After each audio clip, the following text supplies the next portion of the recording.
back into the realms of our fabled ancestors and ancient history to,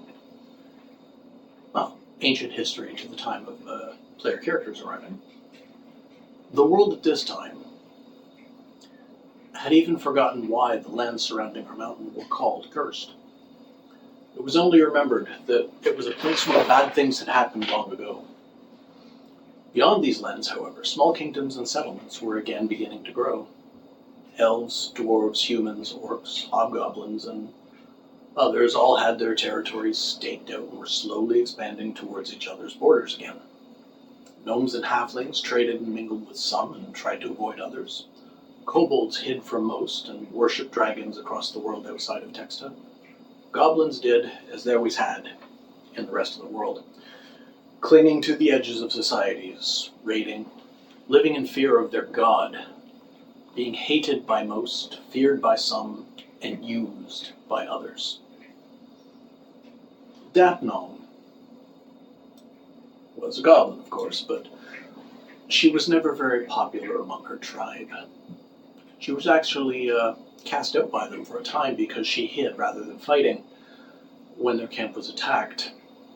She was never much involved in the raids or battles, but spent most of her time gathering food, mushrooms, roots, berries. She was good with plants, and seemed to usually bring in a little more than the other gatherers. When there was a drought one year, the tribe brought her back in, as she was able to find plenty of food, as the others were beginning to starve.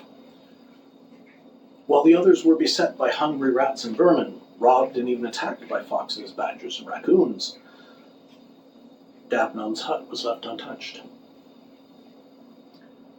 She'd always been a little better with animals than the rest of her tribe as well. She noticed, as the others did, that the human town and their farm fields were growing, pushing towards their camp. The leaders discussed whether to move the camp further into the cursed lands, whose edge they skirted, toward the mountain in the northeast, or to begin war with the humans. Overhearing these conversations, Dapnom made her decision and started to quietly prepare to leave. She'd rather take her chances in the cursed lands alone than risk fighting in a war against humans and either being killed or taken as a slave. She'd seen her kin in chains led away by the humans, and later seen them harvesting the human fields, still in chains. The leader's decision didn't matter.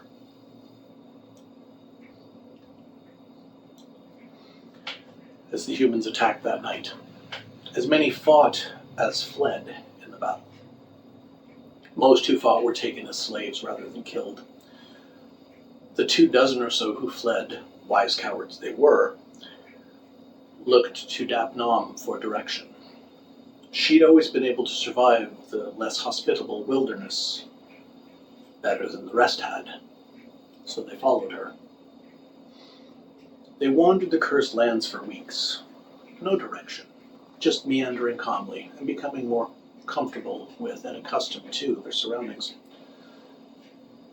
A straight path would have taken them less than a week, but their twisting travels eventually led them to the mountain. Looking back along their path, where they had traveled seemed to be slightly greener than the rest of their surroundings. Considering the tales of the cursed lands, finding a cemetery was no surprise. Dapnom idly pulled flowers, seemingly from nowhere, and placed one on each grave as she passed.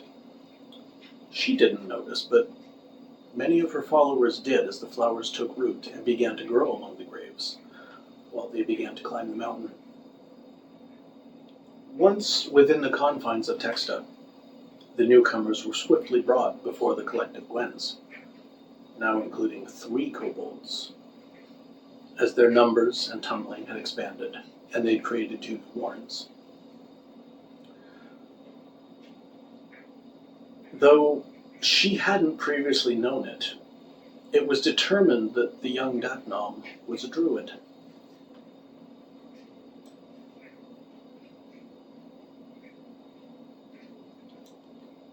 The eldest elder, Ulpeha, now well over 100 years old, suggested that the large plains of fertile land just below the forest and opposite Quode's teaching grounds be given over to the Druid and her people as farmlands, provided they learn and follow Dlagos laws.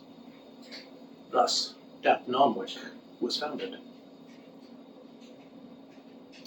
In this time, during the long life of Ulpeha, there was much effort in construction, both above and below ground. As per her original deal, those who wanted to learn magic had to exchange their effort in payment.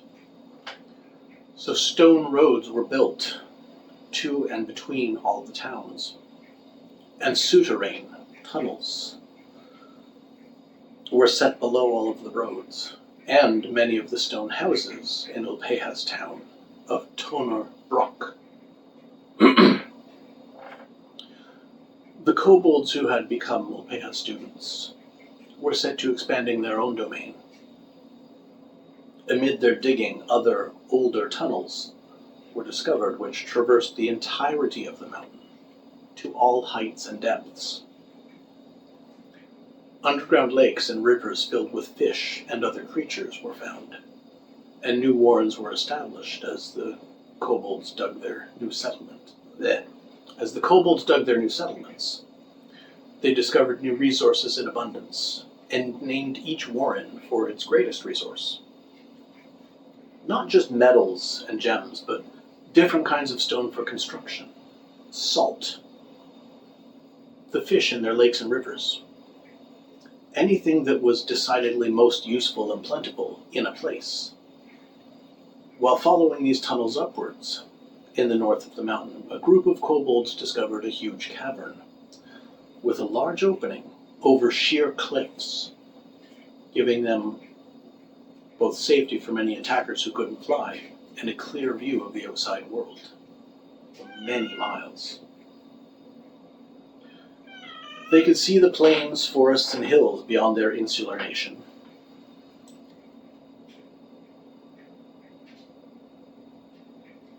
And view small settlements and travelers in the distance. Their world was getting bigger. Above their heads were thousands of huge bats hanging from the ceiling, perhaps even big enough to ride, if they could be tamed. Below their feet to unknown depth was the guano from these bats. This, they decided, would definitely interest the alchemists, and of course the farmers. It was also during Ulpeha's very long life. Find my mouse again, where'd it go? It was also during Toner Ulpeha's very long life that many of those who gave their labor in exchange for magic decided to found another new town among the goblins. Lower among the terraces, only one level above the lake, a town of industry, of stone and metal work, as well as brewing and distillation. They named the place for their greatest blacksmith. Isarnom Yakur was a kind and jovial goblin, and a great teacher of metalcraft. He was also able to drink more than most under the table, so Yakurbi was born. Before anyone asks, Isarnom Yakur means iron liver. By the end of her officially recorded lifespan, around 200 years old, Ulpeha had become very influential. She had helped the collective Gwens decide that the eldest elder among the goblins should be called the Great Gwen and have final say in matters where decisions couldn't be reached. As was already established among the kobolds. Why not do it the same way? Thus a huge council for larger decisions for the entire nation wasn't needed. It would only take a meeting between the Great Gwen and the Imperatrix. Individual settlements would of course still have their goblin Gwens and their kobold Reginas, who could decide what was right for their own communities. The communities differed from one another and were distinct in their own right. She had also helped them decide now, with the help of Ware, the old orchardist, as a trusted advisor, and of course the kobold imperatrix, that should their population grow beyond the ability to be housed comfortably within the confines of their mountain, they should be prepared to found new settlements in the surrounding lands. In order that this could be done safely, they would need to establish a military to defend their collective peoples and establish a border. It seemed like the rest of the world had no desire to claim what were called the cursed lands, or the poison lands, surrounding their mountain.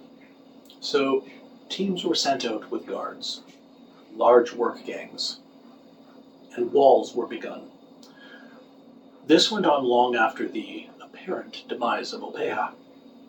It took another 100 years before the walls were complete. Surrounding the edge of what were once called the cursed lands, 20 feet tall, of strong, heavy stone,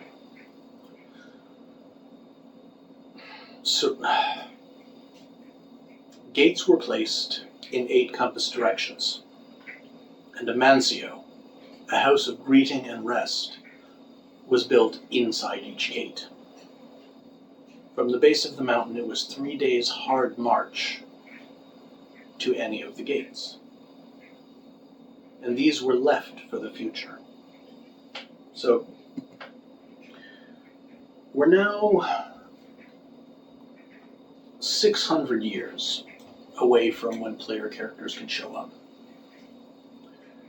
There's only, these are the last 2 revered ancestors. And, a wandering druid and a happy, hard-drinking blacksmith. So, those are the last 2 ancestors, our goblin revered, fabled ancestors. There's only 2 more goblin towns for us to settle and to explain, and a few more discoveries underground among the kobolds. I can come up with stat blocks and descriptions for riding bats. Just let me know if you want them, and I'm still looking for anyone who wants to provide artwork, if they can. Images, maps, anything I've described before. Anything I can show in the videos. I'll give full credit for it. If you want payment, if I can manage that, I'll do it. You can contact me through the email on my YouTube page. As always, like, share, comment, and subscribe. Make suggestions, point out my mistakes so I can fix them. Give me ideas, and I'll talk to you next time.